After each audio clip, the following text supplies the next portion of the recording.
अवामी मुस्लिम league के सरबराह शेख रशीद अहमद कहते हैं कि कराची का इंतखाब ट्रेलर है, आंखें खुल जानी चाहिए। बावजूद अक्सरियत के जमात इस्लामी पीटीआई का मेयर नहीं बन सका। IMF दिवालिया होने से बचाना चाहता है। शेख रशीद ने ट्वीट किया है और कहा है कि पूरी दुनिया हमें समझाने की कोशिशें कर रही है, डिफॉल्ट दरवाजे पर दस्तक दे रहा है, लेकिन हुक्मरान दिवालिये की तरफ लेकर जाना चाहते हैं। उन्होंने कहा कि इसहाक डार का गैर जिम्मेदाराना बजट उनकी जबान का साथ नहीं दे रहा। शेख रशीद की जानिब से यह ट्वीट किया गया है। उन्होंने कहा है कि अब इंतखाब के बाद आंखें खुल जानी चाहिए।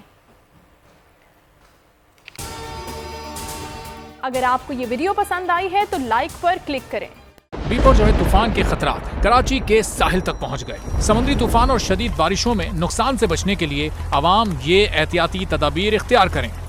दफा 144 पर अमल करें और हरगिज साहिल का रुख न करें। साहिल समंदर के नशेबी इलाकों में रिहाइश पजीर अफराद फौरी तौर पर महफूज जगह पर मुंतकिल हो जाएं।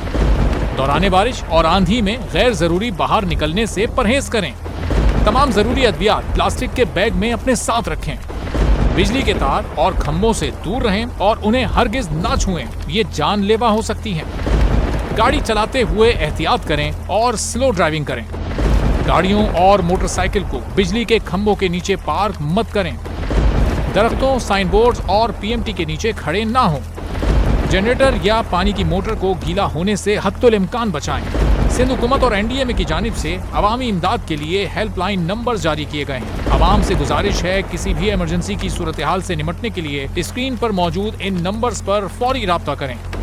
आंधी और तूफान से बचने की दुआ। ए अल्लाह, इसे रहमत बना और इसे अजाब ना बना। ए अल्लाह, इसे नफे वाली हवा बना और नुकसान वाली हवा ना बना।